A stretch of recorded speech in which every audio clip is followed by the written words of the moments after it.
Hi viewers, welcome to Nancy Jashashwin's Nest. Today we'll see how to make this yummy, creamy Chenna masala. Let's get started. To a pan, add oil, add onions. This is about 2 onions, finely chopped. Fry the onions, add salt. Fry this mixture well till it becomes transparent.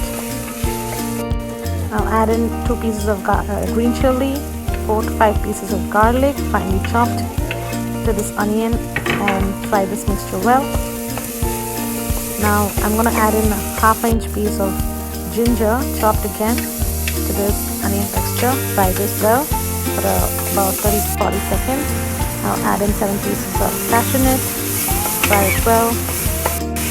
Add in 2 tomatoes finely chopped. Add this.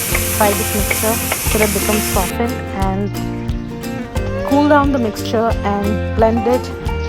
Transfer it to a mixer jar. Blend this and to a fine paste and keep it aside.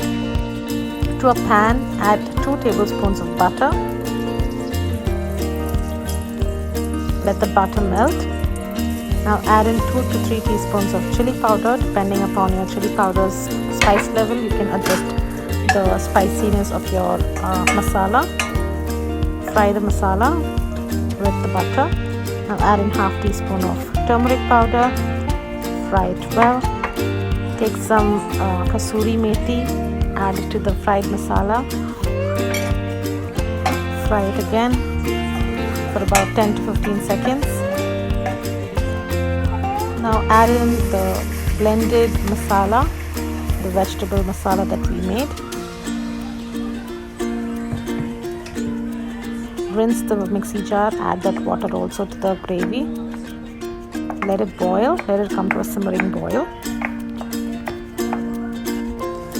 You can add in some more kasuri methi to this mixture.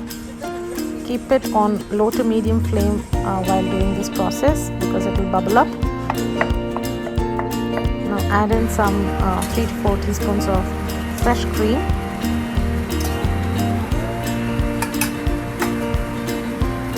Mix the gravy. I've soaked the chickpeas and pressure cooked it for 6 whistles. I'm adding in the cooked chickpeas to this masala. Mix it well.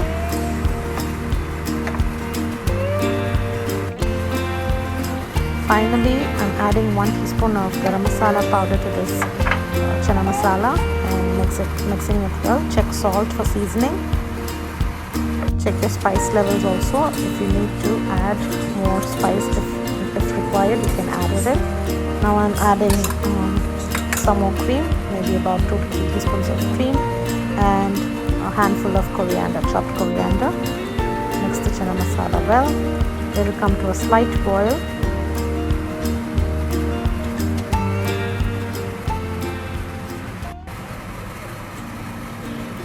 Turn off the stove and I'm adding in some more coriander leaves for garnish and drizzling in some fresh cream again for garnishing purpose.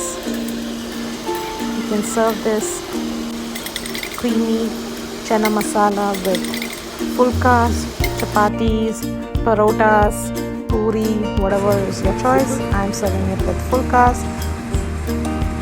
Have this, enjoy this, make this recipe, enjoy it and have a healthy, happy life. Thank you guys. Happy eating. Make sure to subscribe to my channel. Click the bell icon and hit the like button if you like this video. Thank you. See you in my next video guys.